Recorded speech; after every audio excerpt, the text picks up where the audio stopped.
October 1962.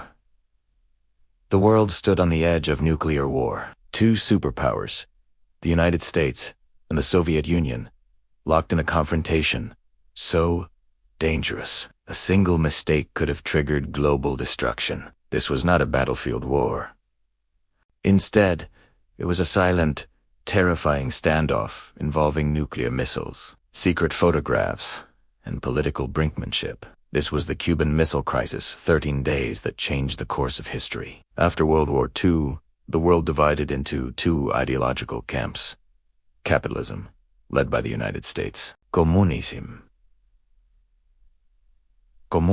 led by the Soviet Union. This rivalry became known as the Cold War.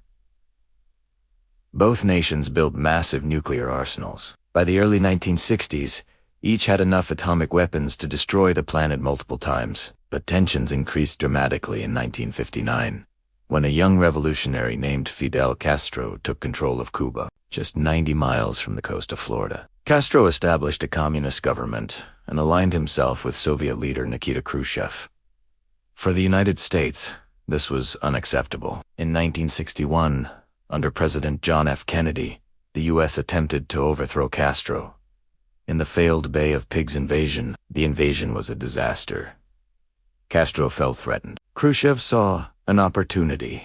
In October 1962, an American U-2 spy plane flew over Cuba. The photographs it captured shocked U.S. intelligence. The Soviet Union was secretly building nuclear missile sites in Cuba. These missiles could reach Washington, D.C., New York, and most major American cities within minutes. President Kennedy was informed on October 16th.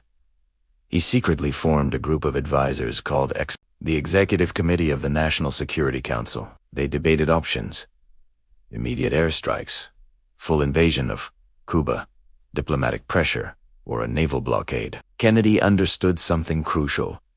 An airstrike might kill Soviet personnel. That could trigger nuclear retaliation. And once nuclear war begins, it cannot be controlled. On October 22, 1962, Kennedy addressed the nation on live television. He revealed the presence of Soviet missiles in Cuba. He announced a naval quarantine, carefully avoiding the word blockade, which legally meant an act of war. The U.S. Navy surrounded Cuba. Any Soviet ship carrying military equipment would be stopped. Meanwhile, American nuclear forces were placed on DEFCON 2, one step away from full nuclear war. Across the ocean, Khrushchev faced a choice. If Soviet ships continued forward, they might be fired upon. If they turned back, it would look like weakness. For several days, the world held its breath. October 27, 1962, often called Black Saturday.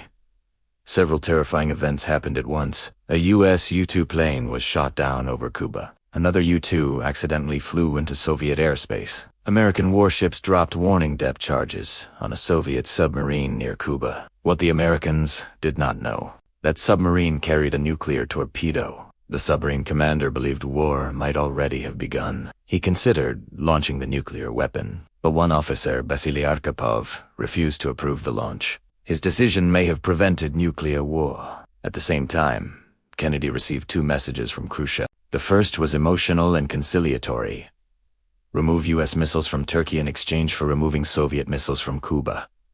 The second was harsher and more demanding. Kennedy chose to respond publicly to the first letter and secretly agreed to remove American missiles from Turkey later. It was a diplomatic gamble. On October 28, 1962, Khrushchev announced that the Soviet Union would dismantle the missile sites in Cuba. The crisis was over.